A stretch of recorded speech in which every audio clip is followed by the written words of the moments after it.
Nchi ya Iran imeingia katika maandalizi makubwa ya kitaifa huku mamlaka zikithibitisha kuanza kwa mazishi ya siku 9 ya aliyekuwa kiongozi mkuu wa Iran Ayatollah Ali Khamenei kuanzia Julai 4 mwaka 2026 katika mji mkuu wa Tehran. Mazishi hayo yanatarajiwa kuwa miongoni mwa matukio makubwa zaidi ya maombolezo katika historia ya nchi hiyo, yakihusisha mamilioni ya watu na msafara mkubwa utakaopita katika miji mbalimbali yenye umuhimu wa kidini na kisiasa. Kwa mujibu wa ratiba rasmi iliyotolewa na serikali, shughuli za kumwaga Khamenei zitaanza katika mji wa Tehran na kuendelea kwa siku kadhaa kupitia mji wa Qom, Karbala na Najaf kabla ya kuhitimishwa Julai 9 katika mji wa Mashhad ambapo mwili wake utapumzishwa. Maandalizi makubwa ya kiusalama yameendelea kuonekana mjini Tehran, huku ikigeuka kuwa jiji la ulinzi mkali na maandalizi ya dharura. Polisi, jeshi na vikosi vya usalama vimepelekwa katika maeneo mbalimbali ya mji, huku barabara kadhaa zikifungwa na mifumo ya usafiri kubadilishwa ili kuruhusu mwendo wa waombolezaji.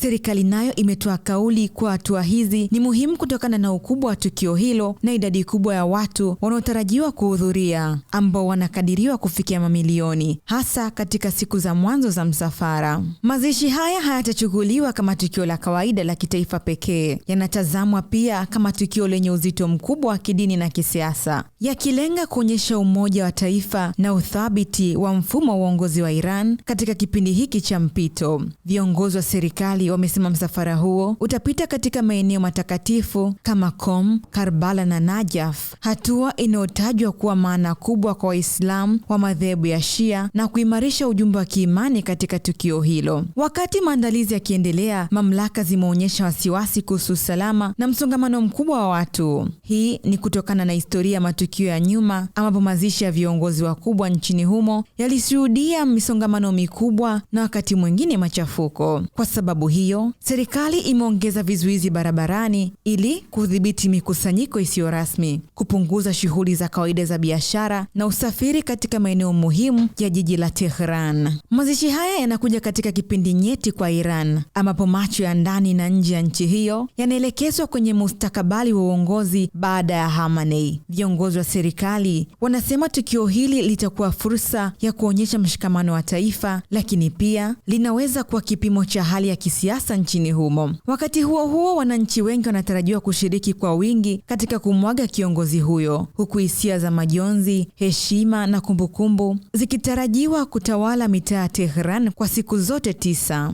Kwa ujumla, mazishi hayo yanatarajiwa kwa tukio la kihistoria linalochanganya maombolezo, siasa na imani ya kidini kwa wakati mmoja. Dunia sasa inasubiri kuona jinsi Iran itakavyosimamia mmoja misafara mikubwa zaidi kuwahi kushuhudiwa katika historia yake ya kisiasa. Mwandaji na msimulizi wako ni mimi Consolata Chalika wa Ayo TV.